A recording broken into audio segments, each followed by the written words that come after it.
O'Reilly!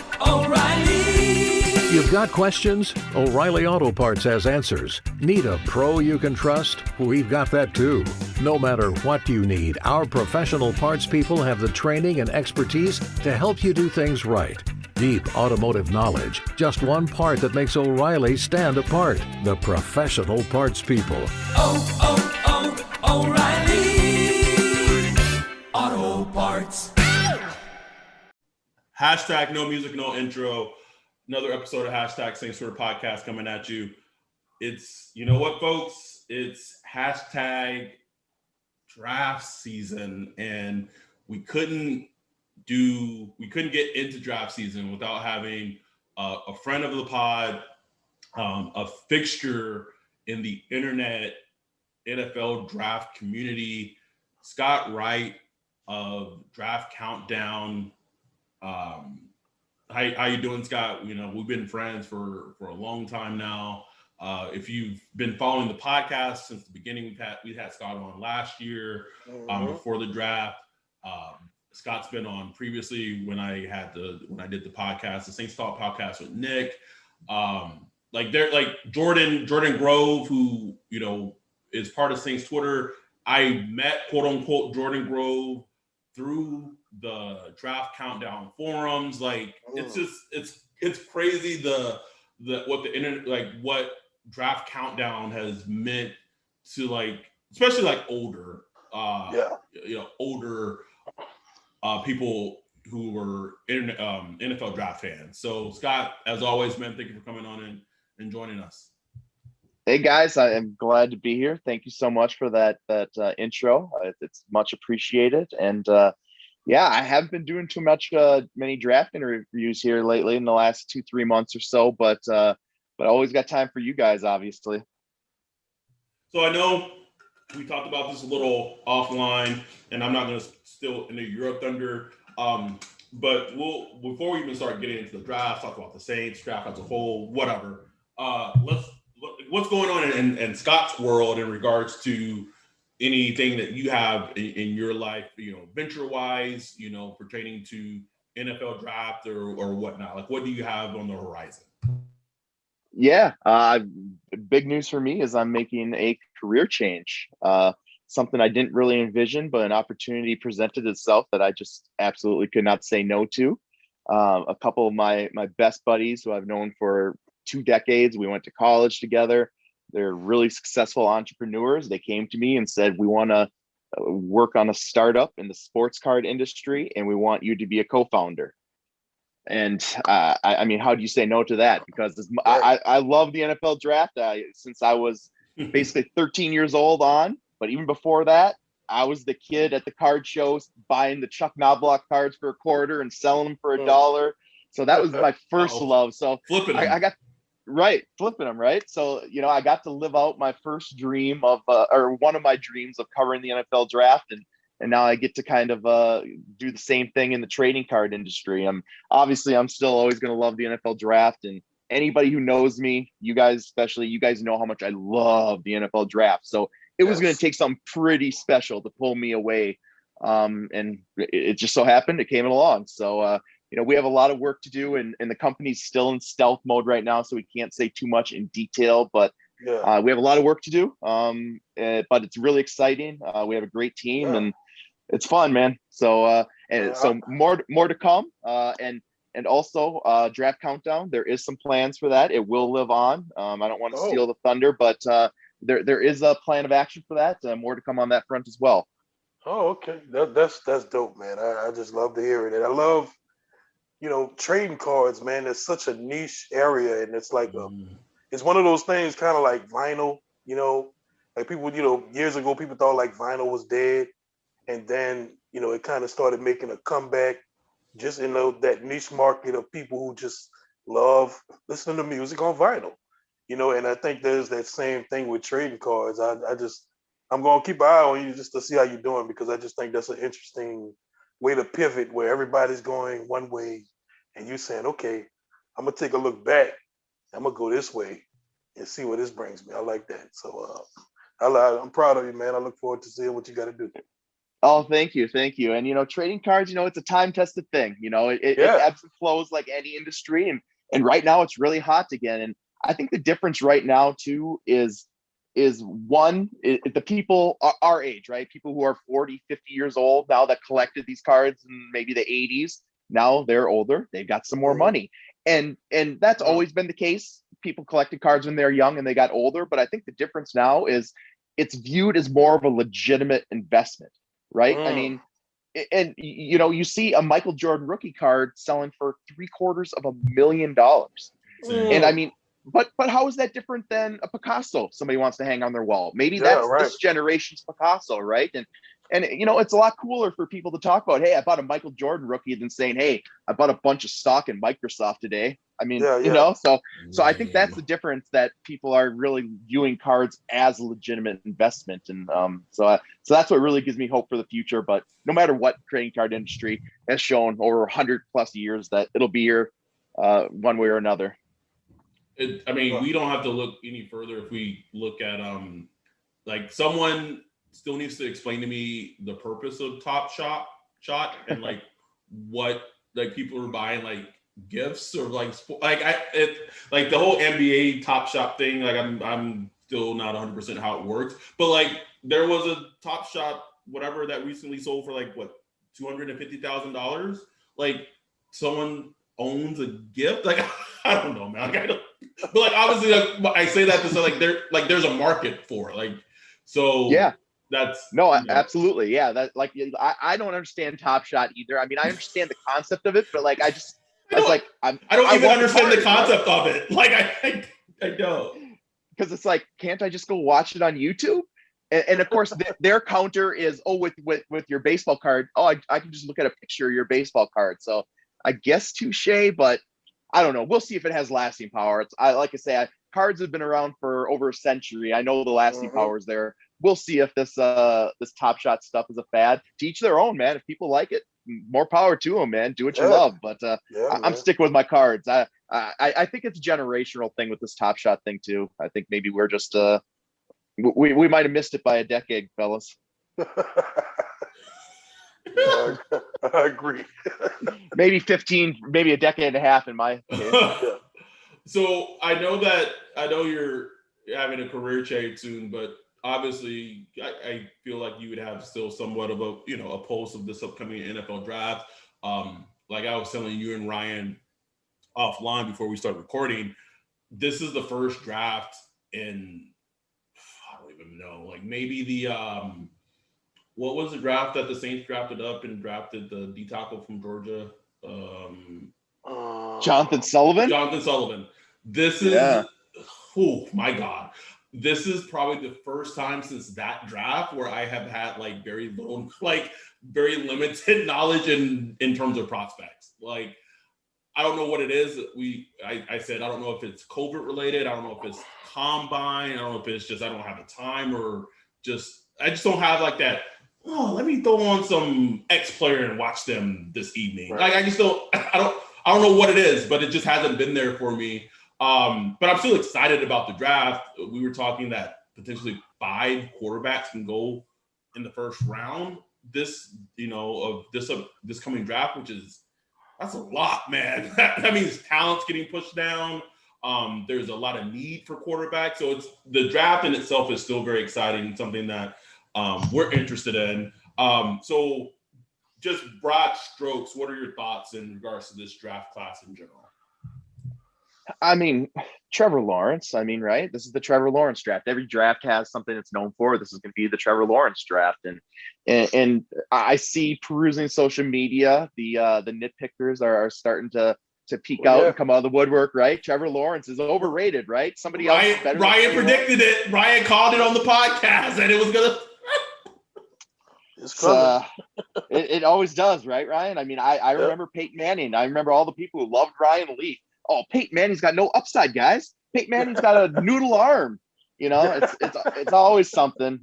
I'll stick with Trevor Lawrence. So I mean, it's to me that's much ado about nothing. It's a no-brainer. He's the number 1 pick. He's the story of this draft, and then after that, that's where it gets really interesting. I mean, not only with the quarterbacks, but I mean, even just the next group of players in general. I think you can probably throw the next 6, 7 in a hat and shake them up, and it might just depend on the draft order and who's picking where. But I other than Lawrence, the other guy in this class who stands out to me that I really like is Penny Sewell, the offensive tackle from Oregon. And I mean, I know he's another guy that's getting nitpicked a little bit right now. And don't get me wrong, he's not John Ogden. He's not Orlando Pace. He's not that level prospect, but he's darn good. I mean, he's a 10, 12-year starter in the NFL somewhere on the offensive line, no brainer. And maybe he's more of a Chris Samuels. I don't know if you guys go back that far when the Redskins took him 3rd overall, or maybe a Jake Matthews. I'd kind of put him in that kind of class. Just rock solid. You know exactly what you're getting. So he's the other guy that stands out for me in this class. And but yeah, like you said, those other quarterbacks too. That's going to be the story too. You said Jake Matthews for him. Is there maybe some, or is this too high to put him in the range of like Joe Thomas, of how Joe Thomas was as a prospect? Yeah, I think Joe Thomas was a better prospect. I think Joe Thomas was kind of in that John Ogden, Orlando Pace. You know, he was that really elite. Whereas Jake Matthews, I think, was maybe a notch below that. And I think Sewell's probably in that category as well. Yeah, it's interesting just how this whole thing is supposed to play out, because, you know, with no combine, there's not as much, you know, chatter. Sources are saying, you know, anonymous scouts. There really hadn't been none of that so far this season, since there's no combine. You know, you had the Senior Bowl, but it was kind of limited as far as, you know, how many people could be there. You just got the pro day thing. Even that's limited about how many people could show up. So it's really just been kind of an echo chamber of draft Twitter and listening to podcasts and trying to squeeze out any little info we can, you know. So it's kind of been funny. I really don't have a handle. Like, usually by this time we have a handle of like the top 5 or 6 picks. You know, I have no idea, man. Like, I'm pretty sure, obviously Trevor Lawrence. After that, I mean, we still don't know. Like, Jets, like, you know, Trevor, I mean, is it Justin Fields? Is it the BYU kid? I don't know. I just don't know. I mean, it seems like Justin Fields is starting to take his little lumps right now.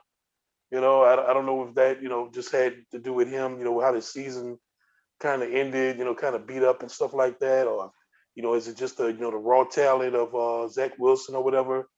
But it's just like, it's really up in the air, which I'm kind of excited for that, because it's just going to be a draft night where it's just like, who knows what's going to happen. Yeah, and then some of these top guys too, they've been out of sight, out of mind for a year and a half too, right? I mean, Micah Parsons, Greg Rozo from Miami, who I really like, especially in this class where you don't have that stud pass rusher. I mean, I think Greg Rozo's a heck of a player. I see him dropping out of the top half of the first round in mock drafts, and that doesn't compute to me, especially in this class. If anything, he should get pushed up even earlier in this class, considering the lack of other top end options. Yeah, I mean, Jamar Chase, like, he opted out, and it's like, you know, where do you take a wide receiver? Do you want to invest like a top 5 pick in a wide receiver in today's NFL, when it's just like, with these guys, you can find like top wide receivers in the first round, second round, third round, fourth round, you know what I'm saying? Like, all through the draft. So it's like, you know, what the hell?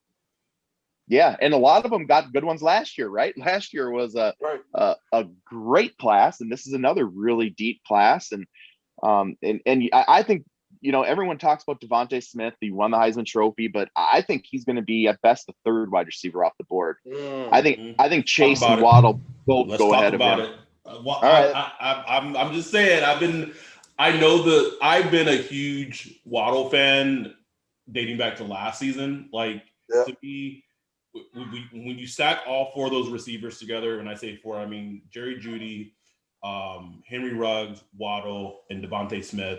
Waddle just always seemed like the best prospect of all 3 of them, which is an insane thing to say, like, which is nuts. So to hear that you have him as your wide receiver 2, obviously he had the injury that really derailed his season. But to hear that you still think he still may go over Devontae Smith, and Devontae Smith just won the Heisman, had like 3 touchdowns in the national championship. Like, I think that kind of goes to show how good of a prospect Waddle is. I mean, Waddle, I mean, he's Tyreek Hill. I mean, that's the type of player I think he is. You know, he's just so explosive. So yeah, and I have some questions about Devontae Smith. I think he's a good player. Is he a number one wideout in the NFL? No. I don't know about that. You know, so yeah, I think teams are going to prioritize the big play ability of Waddle over the well-rounded acumen of Devontae Smith when all is said and done. Go ahead. I'm sorry, Ryan. No, go ahead. I was going to say, so we haven't really hit on it Saints wise, but a player that I love, and why do I love him? The Saints aren't going to draft him because he's a wide receiver, but is Tooney from Florida. I don't know what his draft range is, but every time I seem to watch a Florida game or, you know, SEC game was on CBS, like his playmaking ability, he has that kind of Percy Harvin, like, you know, type of play style where he played wide receiver. He was just an offensive weapon in general. Like Deebo Samuel. Yeah. What do you think about him as a prospect? And like, do you have like a read on what his draft range is? And now this one is one where I'm a little bit of a disadvantage because he was a guy who emerged as a senior, right, and really moved up draft boards. But before the season, when I was still in the draft world, he was a guy that was on the radar that he's going to shoot up boards, right? They had all those receivers last year, and he was kind of buried. It was just a matter of him getting more of an opportunity this year, and he lived up to all those expectations. He took advantage of that opportunity, and you know, the name I've heard is Deebo Samuel, and I think that probably fits. Like you said, he's just an all-around playmaker. You can move him all around. You can put him in the backfield. So really interesting guy. Now, I mean, would I want to take a player like that in the first round this year? I don't know about that. I think, you know, I see him as high as like maybe in the 20s, top 25 in mock drafts. That feels a little high for me based on his short track record and how many good wide receivers there are in this class. I mean, Deebo Samuel was a mid-second round pick. Is he as good of a player as Deebo was or whatever? I think Deebo was better. So that's a little rich to me if you're talking top 20, 25 overall. But if you're going to get him in the second round, yeah. So I guess that's kind of where I am on Kadarius Toney. Kind of back to the quarterbacks. Mac Jones is just one of the most fascinating players to me because, you know, he has a good bit of tape out there. Played at a, you know, big school, a lot of games, a lot of big games. He's getting mocked to the Saints quite a bit, kind of as a fit. Adam and I, we did a kind of podcast, just kind of a quick study on him just to kind of see who he is. And he's just one of those players where you can't find a lot of bad things to nitpick. And that becomes a flaw in itself. You know what I'm saying? Where it's like, yeah, I need to find, like, I want to see a really terrible game so I can see why he failed. But it's like with Alabama and just the talent they have around them on the offensive line, you know, pass catches, running back, coaching, everything. It's like you just don't see him really get tested mentally and physically like you would want to see. So I don't know how much you watched him, but like, you know, just where are you with Mac Jones as just a prospect overall? Yeah, you know, of those 5 potential first round quarterbacks, I think he's pretty clearly the least physically talented of the group. Yes. But I mean, he compensates in a lot of ways. I mean, he's one of those kind of jack of all trades, master of none to a certain degree. But you know, Adam and I were talking before. I mean, I would put the over under on his draft range at 20.5, and I would take the over. I think he goes somewhere in that, just outside the top 10, and I don't think he gets outside the top 20 just because of the demand for at that position and how many teams you go through. You know, I was just looking at the draft order, and I mean, there's a whole lot of teams that need a quarterback in the top 20. There's certainly more than 5. Yeah, there is, and we don't know how, you know. I mean, worst case, Washington at 19, Chicago 20, right? I mean, that's like the worst case scenario. Yeah, Washington makes a lot of sense too. Yeah, it makes a lot of sense with Washington. A lot of sense.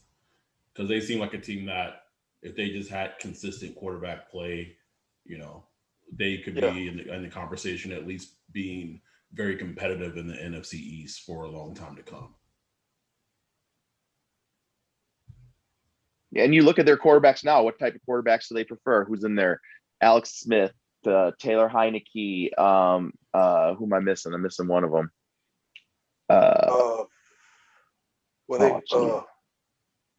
Haskins, he's gone. He's gone. Yeah, that's it. Yeah. But so okay. So yeah. But I mean, both those guys not overly physically toolsy, more about the intangibles. And I mean, that's Mac Jones. So he very much fits the profile of what Washington looks for in the quarterback room right now. I think it's fair to say. So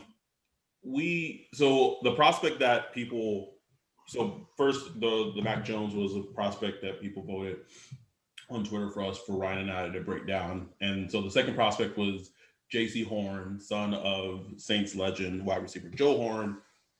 I've watched like 2 games with J.C. Horn. I don't know if Ryan's been able to watch him yet. We're still going to have our J.C. Horn episode. Fans, listeners, calm down. It's going to happen. We'll get to it. But so we'll talk from our perspective. But like, he kind of had, like, this year was his strongest year. What is he as a prospect, and I guess how does he compare to someone like Patrick Surtain Jr. in this year's draft? Yeah, I think he's in that second tier. I think at the top you're talking about Surtain from Alabama, and then Caleb Farley from Virginia Tech, who another one of those guys who opted out. I like Caleb Farley from Virginia Tech. I think he's cornerback 1 in this draft, and I think he's going to go in the top 10 overall. I like Surtain too. I think he's just shortly behind, and then I think there's a little bit of a drop off to Horn. Yeah. And this is another player I haven't done a deep dive on, J.C. Horn, but I believe he, the big knock, he wasn't too much of a playmaker. Not a lot of interceptions, but I mean, physically he's got it all, right? He looks the part. He's got pro bloodlines. He's big. He's fast. So there's a lot to like about him. I mean, I didn't think C.J. Henderson deserved to go as early as he did either. So it's one of those positions that gets pushed up the board. I mean, look at the Ohio State corner that the Raiders took too early last year. I mean, corners got pushed up. David Arnett, I believe. Damon Arnett. AJ Terrell got pushed up earlier than he should have gone. So yeah, I think just as a product of that, I'd probably bet on Horn going in the first round. I think he will be a first round pick, but I think there is a separation between that top 2. And I think Farley, the reason he's going to get the edge over Surtain is I just think he's going to test better. Yeah. Surtain, man, that's another one of those players who makes me feel old. I remember when his dad was in the draft, like I still have the Mel Kiper book with his dad on the cover in my collection in the file cabinet somewhere. He used to come over to our house, man. My sister went to school with him in the car, and he'd come over by the house and everything. Like, I was a little kid, I didn't know. And then, he was in the NFL. I'm like, whoa, you know what I'm saying? Like, he was one of the first people I knew that were in the NFL. And it's like, yo, I know him. It's just like one of those things, and I haven't seen him since. It's not like we know each other, but it's just one of those things like, whoa. And then I'm looking, then he's playing, his son is in college football and getting drafted. I was just like, what the hell? Wow. Damn, I'm old, bro. That is wow. The moment I realized how old I was when I interviewed Josh Allen, the Wyoming quarterback, at the Senior Bowl, and he was just this baby-faced kid. I was like, oh my goodness. That was when it slapped me in the face, and I officially became old. Like, these are kids, man. Kids. 99, 2000. It's like, what the hell? Right. So I mean, like with J.C. Horn, I haven't done a deep dive like Adam done yet, but first thing that stands out with him is just, his playing attitude, which is like a big thing for me with cornerbacks. Yes. I just love the attitude he plays with. That's like huge check mark for me. But, as far as like just an overall prospect, I don't see like, top 10 pick, like this cornerback. Like, I don't know if he's ever going to be like, just put J.C. Horn on that guy and he'll make him disappear. I don't think he's that guy. I was going to save this for our J.C. Horn episode. So I kind of have like pro comparisons for him if he like is like just becomes like the player that obviously reaches his potential, whatever. I see some Xavier Howard in him, like play style wise, of the Dolphins, and Xavier Howard just came off of a monster season, led the league in interceptions. But if he doesn't hit his ceiling, and Saints fans may not like this, but I also I saw like a lot of Carlton Davis in him. Bro, it's exactly who I was thinking. That Yeah. is exactly who like hit my mind when I was watching him. I was like, he could be like a Carlton Davis type of player, just like a good, solid. Yes, he's gonna get beat sometimes, but just overall, just a good starting cornerback that's gonna play for a while. Yeah, like his size, his length, and like when Saints fans should know, like Carlton Davis had Mike Thomas on a milk carton, like basically 3 games this past season. So I was like, man, there's some Carlton Davis in him in this game. Like, but I think if he becomes like, the prospect that people think he is, I think I do see some Xavier Howard to him too. He's an interesting prospect. We'll save that for the the JC Horn episode. And it seems like some of the other, like the Georgia corner that he's competing with, it's kind of the same thing where, they're toolsy, maybe a little bit of an underachiever, a little bit of untapped potential, but have all the tools. So he's competing with like kind of similar guys for draft slot, I feel like. Yeah. Yeah. And I guess some of the other quarterbacks, what's your kind of pulse around the league as far as, at the top of the draft with the Jets?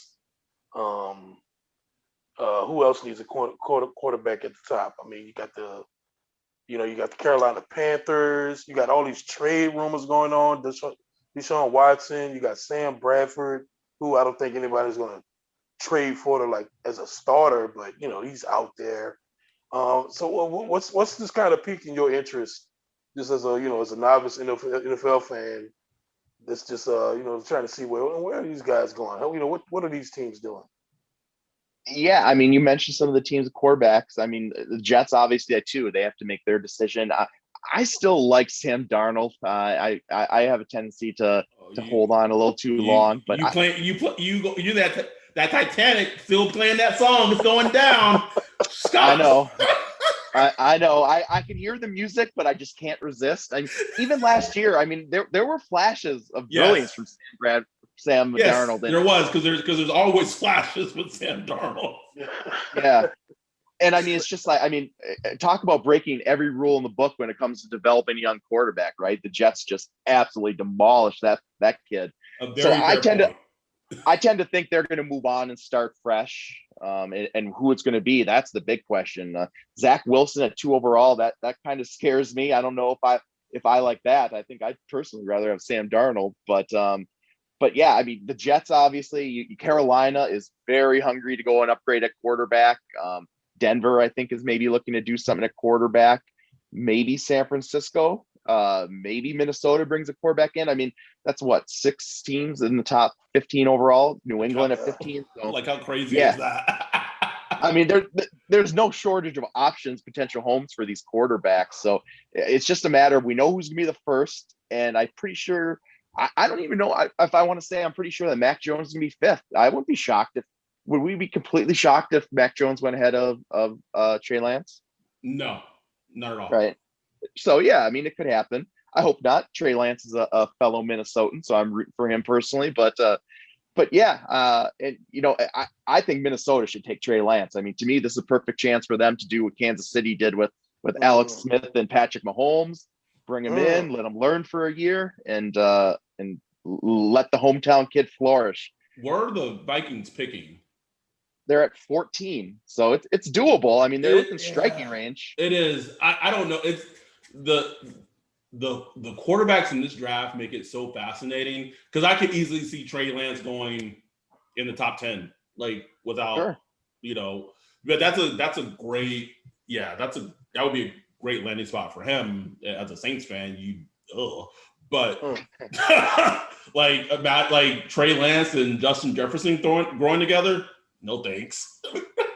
And what a difference too for Vikings fans, because they have such a one-dimensional player in Kirk Cousins, then you would be able to transition to a playmaker like Trey Lance at the and position. Dalvin. So. No, you can save me from that. No way.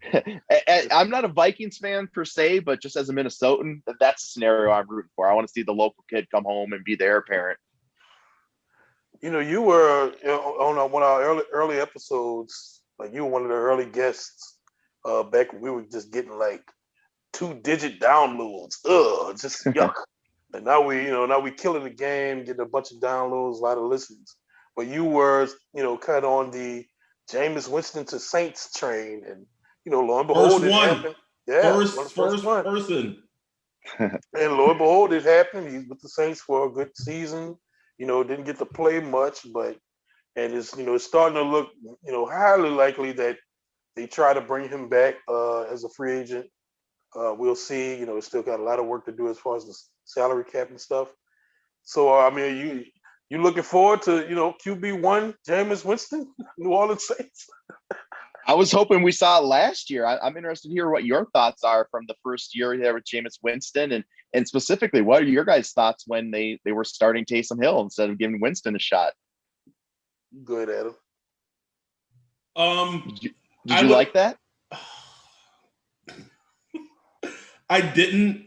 And if you listen to Sean Payton on the Hustle and Flow podcast that Steve Weish and Jim Trotter do for NFL.com, they had Sean Payton on one of their episodes, and basically he said that the reason why Taysom started was that I guess during like the offseason before they re-signed Taysom or gave him the contract extension, that he kind of made this promise to Taysom that, if Drew went down again, about why he would get his shot as a starter.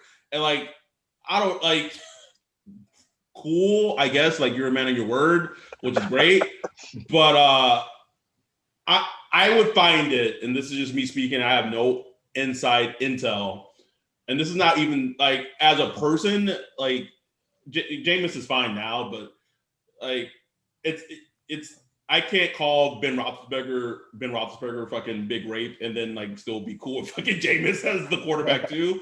But like I just found it very hard to believe that in those practices, especially when Drew was down, that Taysom consistently looked better than Jameis did. Like, because say whatever you would about him as a person, like Jameis is a football savant.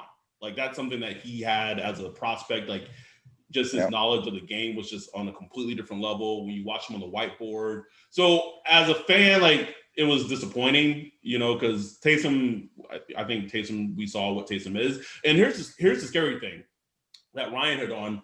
And I think we keep saying this thing to Saints Twitter, to potentially lessen the blow. But if like Jameis is a free agent, there's no guarantee that he's 100% going to be back. I think the likelihood is high, but if Ryan Pace or if the Steelers move on from Ben, if one of those teams comes to Jameis and says, "Hey, this is what we can offer you, come be our starter," and he goes that route, like the Saints may find themselves in a very precarious situation. Yes. Yeah, I totally agree. And if I'm Jameis and if somebody else comes to me, I'm considering it, right? Because they've shown, hey, they favor Taysom Hill, right? I mean, they had a choice, they had their decision, and they picked Taysom Hill. So all things being equal, I think and you're right. I mean, I think those negotiations start that if you're coming back, you're the starter. Like I think that's like would be dispelled very early in those type of negotiations and discussions. And maybe Jameis won't have any other options, and he'll be coming back on a cheap deal and battle it out. But if there is another option, that would make me think twice if I was Jameis. But you guys know I was a fan of them bringing him in. I mean, he's still 20. He just turned 27. He's gonna be 27 this entire upcoming season only. I mean, you give me the choice between him and the other options out there, I'll still roll the dice on Jameis, and maybe this is another Sam Darnold situation where I'm holding on a little too long and going down the Titanic. But to be fair, like Jameis Winston has shown more than Sam Darnold. Yeah. You know what I'm saying? Like, for sure. He's been a starting, quarterback that has, won games and put up like top 5 statistics. You know what I'm saying? Like, so he's touchdowns, everything. You know what I'm saying? Interceptions and fumbles, yes. Did you guys hear anything about him this season, just like as a teammate? Because he seems to be one of those guys, a little bit of a knucklehead maybe, but I think his teammates like him, right? Isn't he kind of like... As much as I've heard, everyone loved him. Everybody loved him. I mean, he's got it, right? He's got that it factor that people gravitate towards. Yes, 100%. And Yeah. yes. And you could even see it, with him with the celebration videos in the locker room or just whatever. Like it was very something that there's evidence of without question. Yeah. And that's so important at that position. I mean, it's just, Tom Brady, right? I mean, you listen to all these people. I mean, everybody in Tampa just cannot say enough about Tom Brady. I mean, it's, so I think that's half the battle as a quarterback. And I think Jameis has that. And now he's had a year to kind of work his way into that locker room and ingratiate himself. So yeah, I mean, if I was a Saints fan and Jameis Winston was going to be my quarterback to replace Drew Brees, I think they could do a lot worse. And that's pretty much where I'm at. Yeah. It's not the best situation. It's not like, I have the best guy that I want. It's just like, look, you could do a lot worse than Jameis Winston. At least starting for a season. You got a talented team pretty much. Let's go get him. You know what I'm saying? And it's like, he's with Sean Payton. Maybe Sean Payton has showed he could coach. Look, he went 3-1 with Taysom Hill. He went, 4-0 with Teddy Bridgewater. I think Jameis Winston is, far more talented than Taysom Hill and is much more talented than Teddy Bridgewater physically. So, I mean, it's like the sky's the limit. You're just kind of hoping that we see a Jameis Winston we just haven't seen in the last, 5 years. Like you just want to see, you're just kind of hoping that the coaching really impacts him and his maturity and, integrating himself into the Saints system and Sean Payton integrating his system with Jameis Winston. You're going to see a different element to Michael Thomas. He's not just going to be slant boy. He's going to be getting downfield, which he can do. You're going to see a different element from Deontay Harris, who has, world-class speed. How that will affect, Alvin Kamara, because Drew Brees is notoriously, he's going to look at Alvin Kamara. Taysom Hill didn't, will Jameis? I don't know. I don't know. It'll be interesting to see. So I'm just kind of fascinated by the whole storyline and just to see how it plays out.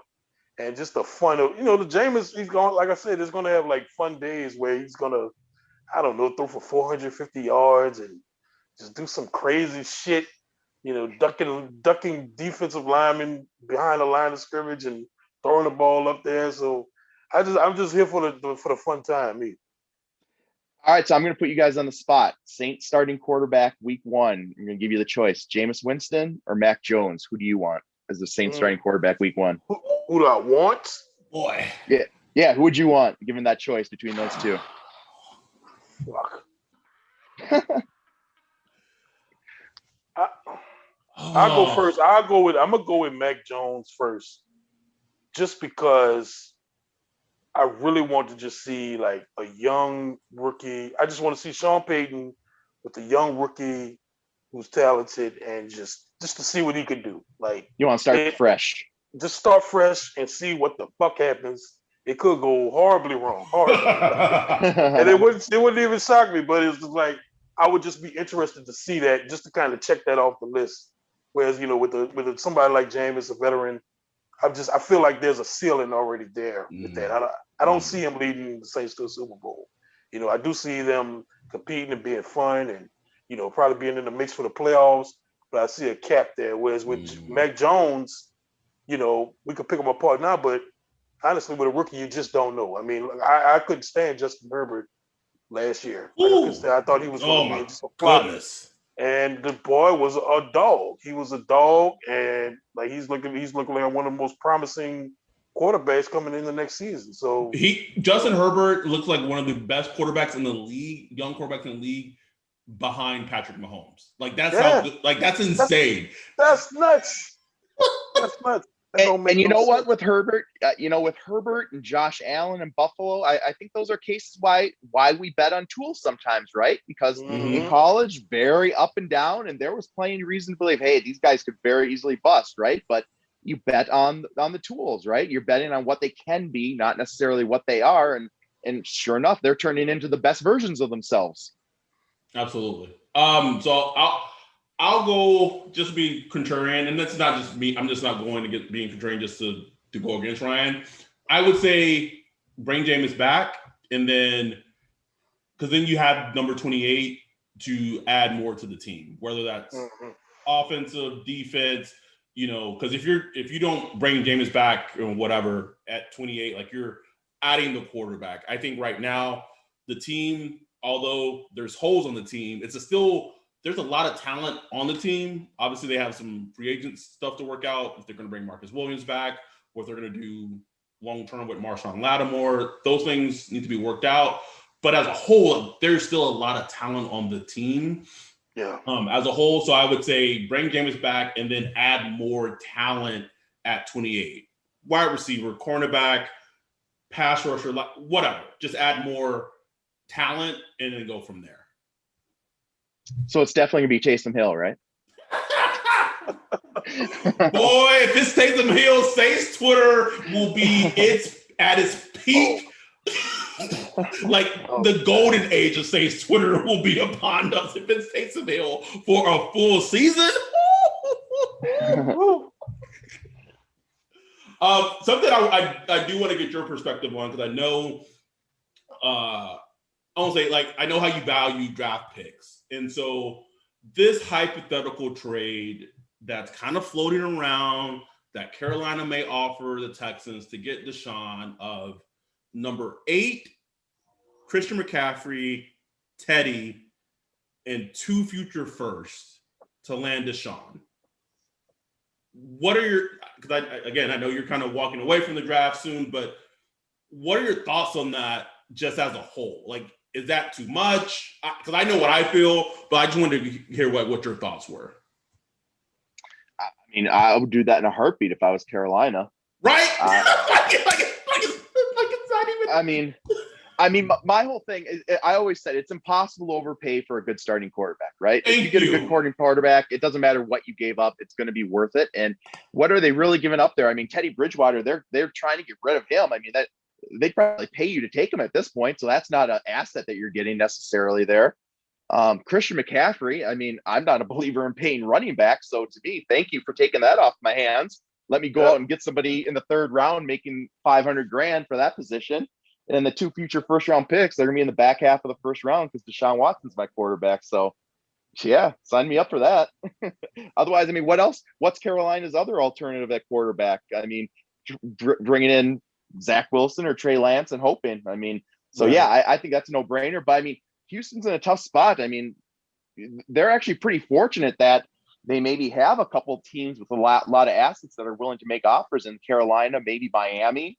I mean, to me, that's the team that makes the most sense for asset wise. If I'm Houston, I want to go get Tua and a bunch of those draft picks. But I mean, the fact that Carolina is also potentially in there, you could get that bidding war. It's going to give Houston a chance to maybe make a little bit of the best out of a terrible situation they've made for themselves.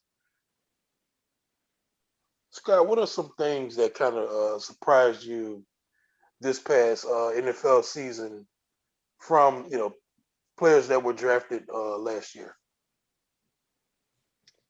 Yeah, I got to pull up the 1st round or the history here and see like some of the names here off the top of my head. But one thing I was thinking about the other day, and it's not necessarily that you answering your exact question, but I think last year about how Isaiah Simmons, right, from Clemson, the linebacker / safety, every team's fan base loved Isaiah Simmons. We got to have him, right? The Giants had to have him at 4. Maybe the Lions were going to take him at 3.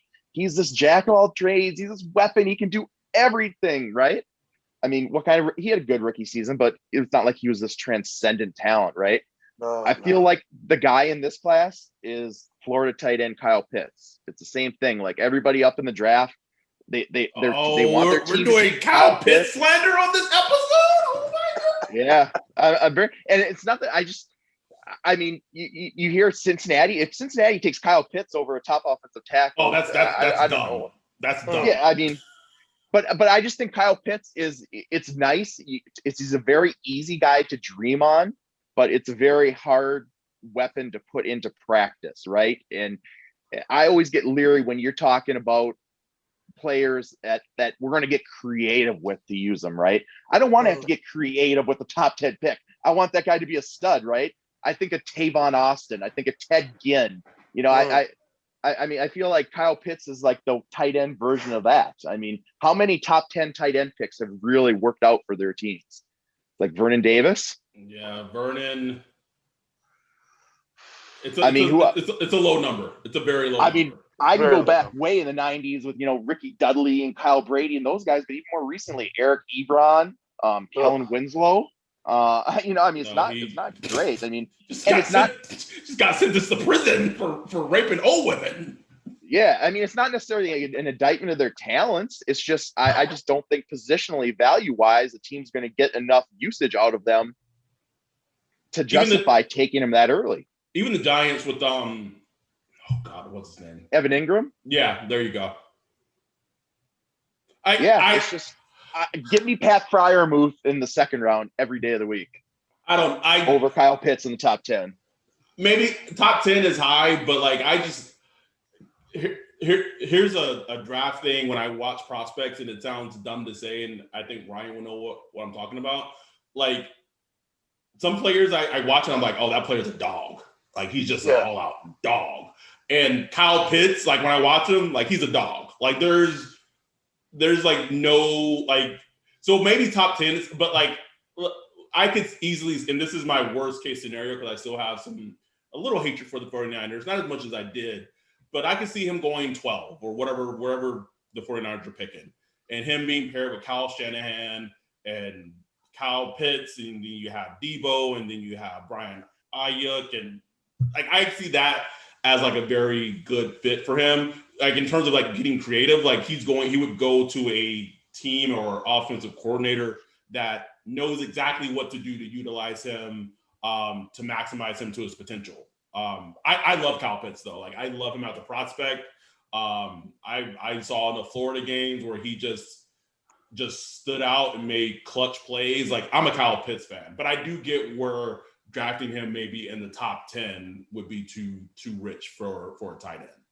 Yeah, and like I say, it's nothing against Kyle Pitts as a talent. It's just I don't think he's going to give you enough bang for your buck with where you're going to have to draft him. And just like Isaiah Simmons, I mean, Isaiah Simmons did a lot of things, but they didn't really know what to do with them. So it's going to be the same thing with Pitts, I worry. And you just with Isaiah Simmons, you just kind of felt that coming, didn't you? It was like, man, like they like. Well, the Cardinals like, had that history. Yeah, they do exactly. With Hassan Reddick. Yeah, exactly. And he was just one of those players. Like, what do you do with him exactly? You know what I'm saying? It's like damn, he good, but what do you do on the NFL field? Like it's like taking one of the best pass rushing linebackers in the draft and only pass rushing him 9 times his rookie season. He's okay. Shut up. Don't get me started on Zach Bowen, bro.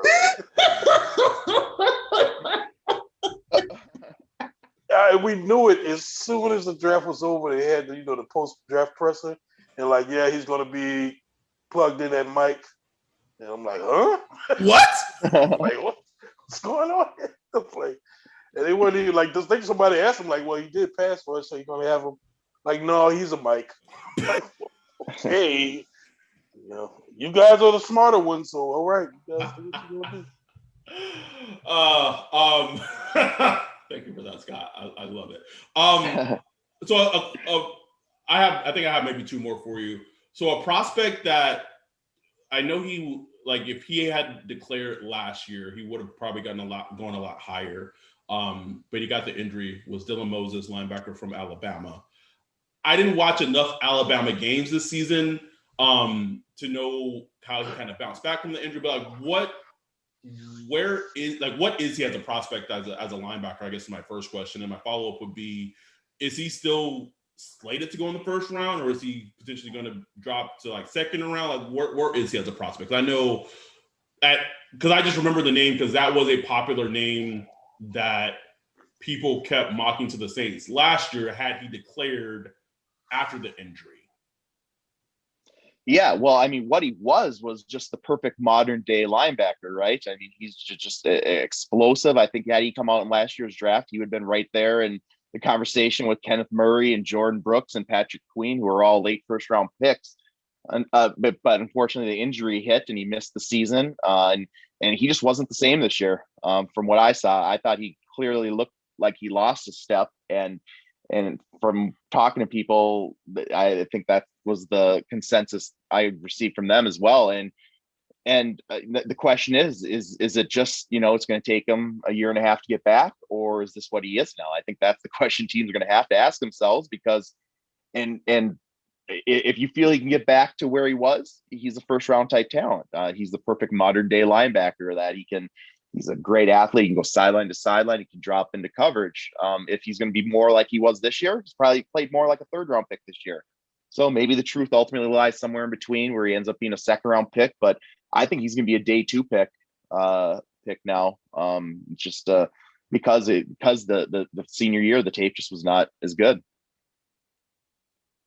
You mentioned the Dolphins being a good candidate as a team with the ammo to trade for Deshaun Watson, and you threw Tua in there. Are you kind of surprised that kind of the shine on Tua has kind of dwindled off a little bit, just that quick after 1 year?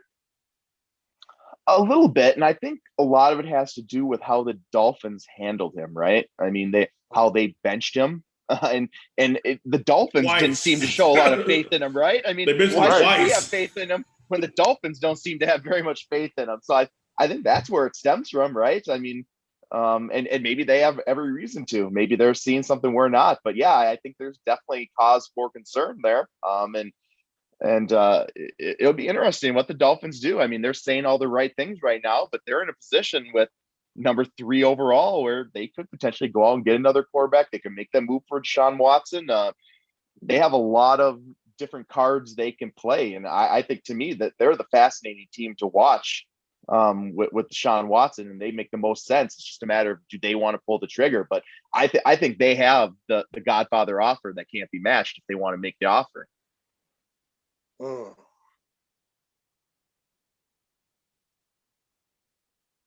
You can go ahead. Sorry, I was muted. Put a work mistake. I know how you feel about drafting running backs in the first round, so we're not going to get into that debate. But I'm a big fan of both Najee Harris and Travis Etienne. I talked about it with Ryan on our last episode, that like at 28, if the Saints stay at 28, like at this point, they just need to be focused on drafting good players. Screw positional need, screw what you need.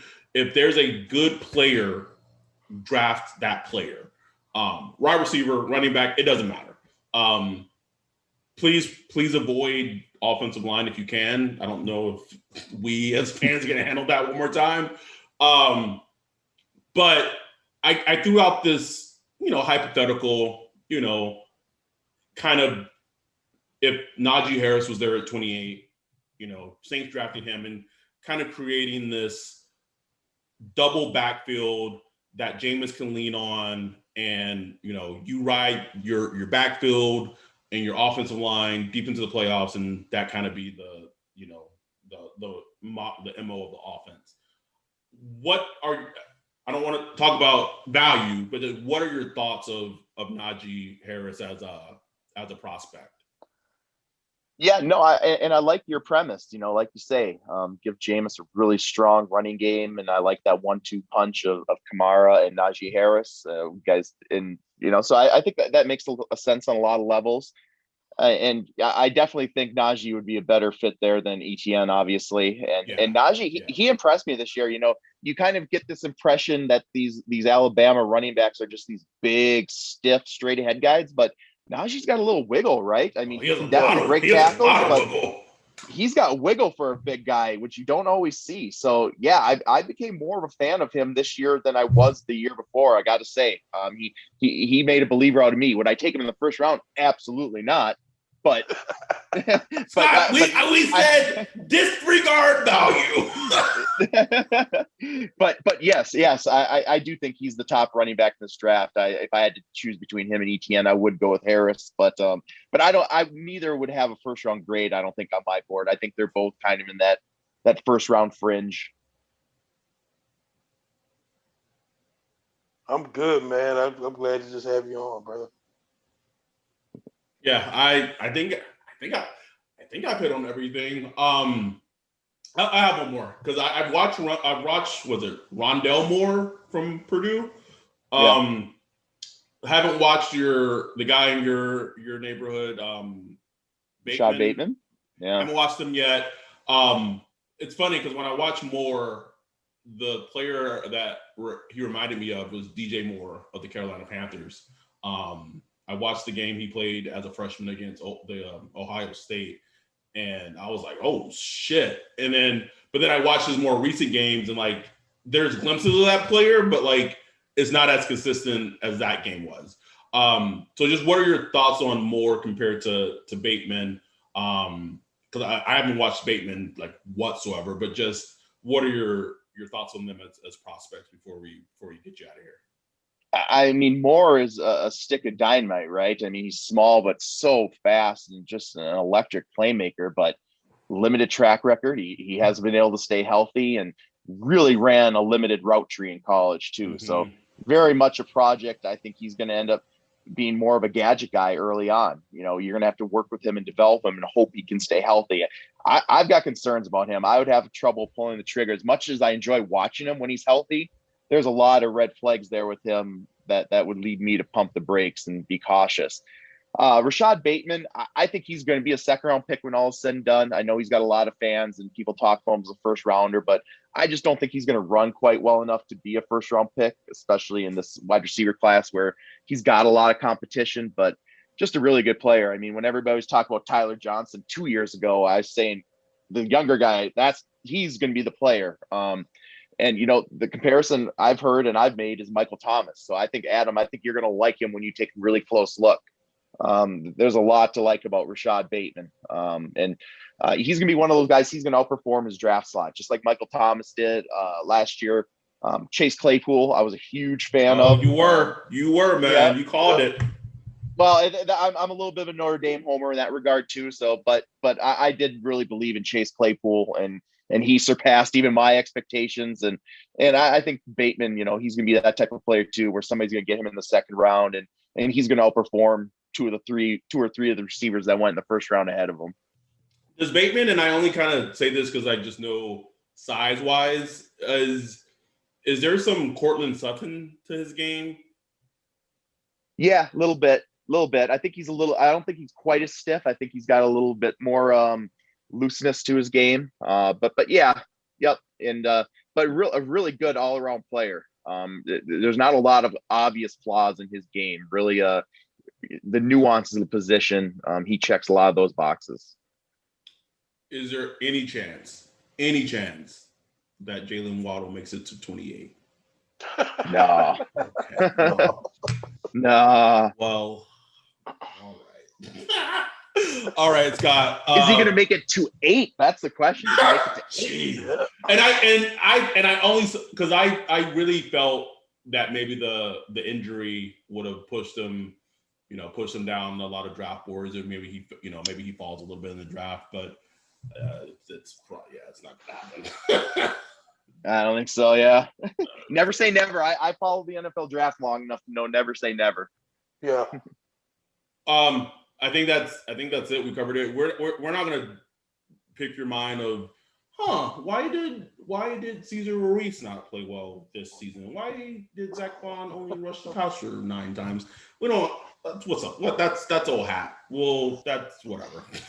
But as always, Scott, thank you so much for coming on. Like Ryan said, you came on the pod when we were, like infants, growing the pod, and talked about the draft last year. Coming on again this year before the draft. And I want to give you credit too, because I remember, and like this for sure, I remember when we spoke, when I did the Saints Talk podcast with Nick Underhill, we did an episode prior to the Mahomes draft. And we talked about Marshawn Lattimore as a prop, and you didn't think that he could fall to 11 because, no one did at that point. But, it happened. But something you said was, maybe the Saints should maybe think about Marlon Humphrey. Alabama. Like, you were very high on Marlon Humphrey, and he went he went a lot later to the Ravens. And you could argue that, they've been, one could argue that maybe Marlon Humphrey is a better corner overall, or maybe it's at least a close conversation. So that's something that from that episode years ago that still stood out to me. Like, so even though it sounds like you're venturing away from the draft game as a whole, just don't venture away from it too far, man, because your eye on talent has always been, top notch and upper echelon. Oh, I appreciate that. And it's definitely not goodbye. It's definitely more of a see you later. And I appreciate you guys having me. Like I said, I haven't had a chance to really talk football and draft in depth here for a few months, really. So this was great to get my fix. So I hope you guys will have me back so we can do it again. Hell yeah. And I know you're still going to be tied to the draft, man. Like, you won't be able to help it. Like, you might not be like studying all like 400 players and all that shit, but you probably gonna have like your little top 50 board just written down on a little Excel pad or something like that. Like, I know you, man. I'm not gonna be able to resist doing a mock draft. It's gonna have to happen. So last one. If you were to mock a player right now to the Saints, 28, they don't make any moves.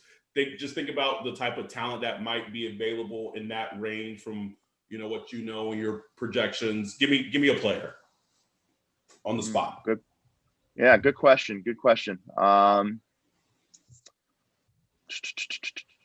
I mean, I'm just looking at the depth chart here and just trying to decide what position I think is going to be the priority and what they're gonna, what would you guys, what do you guys say? Because I've been watching this closely. What did you say are the top two needs? Oh boy, top two needs. Obviously quarterback's a question mark, but I mean, I'll let. Oh, that's tough, man. I would say, with the impending potential loss of Trey Hendrickson, Marcus Davenport not living up to expectations, Cam Jordan getting older, I would say some type of edge rusher presence is definitely a need. I'd say that's top two, because there are times last season where there was no pass rush and that made it very hard for the defense. And then it's going to sound weird to say, but I still think they need to bring in another offensive weapon. I know it's kind of a cop-out. I don't want to pigeonhole and say wide receiver, tight end, or whatever, but I think they need to bring another highly talented player offensively to, again, I'm in the mindset, whoever the quarterback is, Taysom, Jameis, Mac Jones, well, if it's Mac Jones, obviously, but Taysom, Jameis, whatever, flood your quarterback with offensive, like we just saw with Tom Brady. He had Mike Evans, Chris Godwin, Scotty Miller, AB, Gronk, Cameron Brate, Ronald Jones, Leonard Fournette. Like, flood your team with offensive weapons, and then let they go as they may. So that would be my two top needs. I agree. And it's not a need, but I think they have. If you drafted Zach Bond in the third, like he kind of has to be the answer that who's going to play next to Demario Davis. Like, there's no really other way about it, unless they're going to reverse course and have Zach Bond become more of a pass rusher. But a need also is like, I still feel like Demario Davis needs a running mate. They had it in Quan Alexander, and it was beautiful to watch. Like, almost tears were streaming from my eyes. It was so beautiful. But that torn Achilles obviously, injured him, and he might be back on a reduced deal, but who knows what type of player he's going to be, because he's coming back from a lot of injuries over his career. So I do think Demario Davis having a running mate is also important. So, okay, I'm done. That's my spiel. No, I think you probably hit him too, and I like what you said too at the beginning. Talk about J.C. Horn. I think bringing in the defensive back, I think corner or safety potentially. I think they could consider, and then just the defensive line. I think there too. I think they could use maybe some depth inside or outside. you know the name I'm going to throw out for the Saints, and I don't know if you guys are going to like it or not, but Jalen Phillips, the defensive lineman from UCLA. What do you think of that? No idea. Who is he? Like a D tackle? He's a defensive end. He was like one of the stud recruits in the nation coming out of high school, and he committed to UCLA, and he looked great as a true freshman. I remember watching him at UCLA, and then he got hurt, and he had some concussions, and he actually retired for a little while. Then he transferred to Miami. Oh my God! If this is not a Saints player, I don't know what is. This is what I'm getting at, right? And he just transferred to Miami this year, and he had a whale of a season for the Hurricanes. I mean, he was downright dominant at times. Just a really good pass rusher. He can stand up or play with his hand in the ground. He uses his hands well. He's not just a one-trick pony. He has a array of moves. It's durability, right, and passion. But I mean, he's like top of the draft type of talent. But so yeah, I'm gonna go with Jalen Phillips for the Saints. Well, Saints fans, you've been listening to this. You don't have to watch anyone else. Like we know who we're gonna pick. Like it's done. This is it. I can already see it, man. Everybody's gonna be like, "Who?" Write it down. I am not sure in a lot of things in life, but Scott said injuries, concussion, retired from football. If that's not Hole Kikaha, put him on the board. It's done deal. Okay, we'll get you out of here, Scott. As always, though, you're part of our draft family. I mean, I've known you for years, even before this whole podcasting thing. Like the relationships that I've built from just your website and your forum is insane. Like there's so many of us that have obviously migrated to Twitter and everything, and so I want you to know the lasting impact that you've had in the whole internet draft atmosphere and stratosphere. So really appreciate it, man. And when the draft is over, we're gonna get you on, have a recap pod, talk about the Saints picks, talk about all the picks you didn't like them drafting, and then just go from there, man. Thank you so much, and those kind words too. I truly do appreciate that. And draft countdown, like I said, more to come, but it's going to live on. It's going to continue to be a place where people who love the draft can go and get their fix. So stay tuned. All right, man. Appreciate it, Scott. And so thanks, fellas. We're going to get out of there. With that, we're out. Peace. O'Reilly. Check engine light on? Take the guesswork out of your check engine light with O'Reilly Veriscan. It's free and provides a report with solutions based on over 650 million vehicle scans verified by ASE certified master technicians. And if you need help, we can recommend a shop for you. Ask for O'Reilly Veriscan today. O'Reilly Auto Parts.